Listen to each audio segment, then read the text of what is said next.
Hey guys, welcome back to Home. As you can see from the looks of me, today is cleaning day in our house. So I thought while I was cleaning anyway, I would share some of my tried and true cleaning hacks that I use all the time.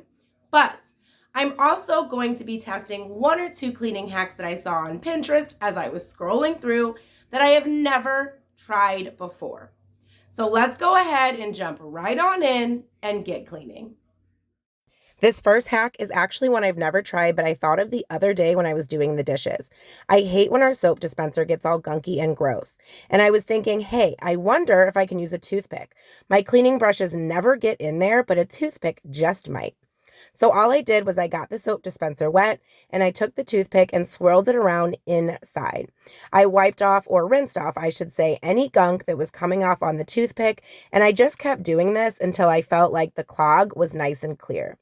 I then rinsed off the inside of that soap dispenser and then tested it to see if the soap was coming out nice and clear, and it was.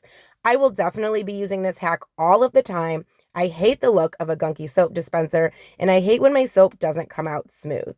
This one gets a 2 thumbs up from me. While we're in the kitchen, take a look at this disgusting sprayer. We have hard water here in Missouri and it gets really gross really fast. So I like to use the pink stuff. I use a paintbrush, but your finger will work just fine.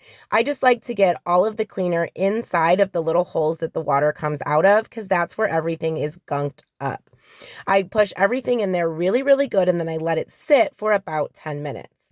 I then take a toothbrush that I use for cleaning anyway and give it a good scrub.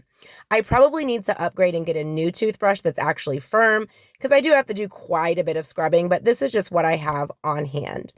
I then want to give everything a good rinse and actually use the sprayer part so that I don't have any cleaner inside for my dishes or for my food later. But this works really well if you have hard water, and I think that you could probably use any cleaner that you want to. You don't have to have the pink stuff. I just like the consistency of it, and it really stays and sets on there nice and works really well. Now for a hack that I found on Pinterest.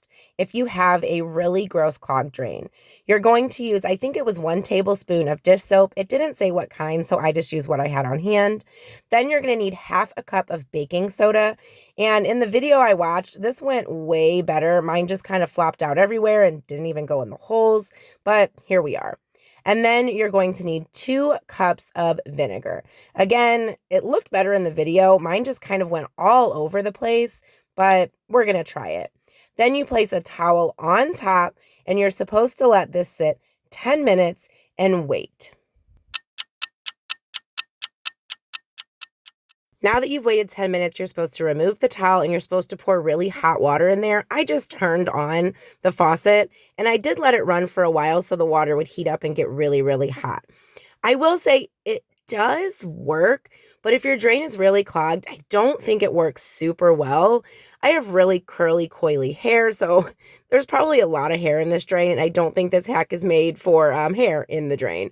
But I will say it did drain a little bit better, and if you're just having some kind of normal drain problems and you don't think you have a really big clog, this might actually work for you.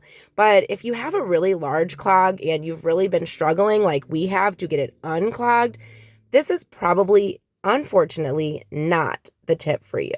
So it's half approved. Back to one of my regular cleaning hacks I use all the time, and that is to use a lint roller on any of your fabrics.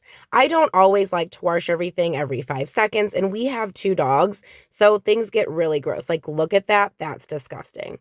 One extra tip I will give is to not get lint rollers from Dollar Tree. They are terrible. I like to get mine from Walmart or Big Lots. They roll a lot better, and the things peel off a lot better as well. I also use this on our pillows all the time because, again, my dog loves to snuggle on the couch with me and get dog hair all over the pillow. So you just give it a good rub and then just pull off a piece when you need a new sticky layer. And this works really well if you're just trying to do a quick refresh and you don't have time to throw everything in the washer or the dryer. Maybe you have people coming over or you're just trying to straighten up really quick. This is one of my favorite cleaning hacks. I wanted to throw in a bit of an odd cleaning hack I use all the time for my makeup brushes, the ones I use liquid products on. Dawn Power Wash is actually amazing for your makeup brushes. It doesn't harm them and it gets all of the gunk out. This mat is really cool. My son actually got me this from Five Below a few years ago, and it really does help with the process. They're very cheap. You basically just use that Dawn Power Wash, swirl your brush around, rinse, and just keep repeating this process until your brush runs clean. This is one of the only products I have found that gets the disgusting liquid products out of my brush but doesn't harm my brushes. And you do want to make sure that you are cleaning your makeup brushes because you don't want to put any bacteria on your skin. Thank you guys so much for watching today's video. I hope you got some cleaning motivation and learned a few hacks that you can use to keep your own home beautiful and clean. Please don't forget, check out the video on the playlist on the screen and smash that subscribe button so you can become part of our YouTube family. Bye.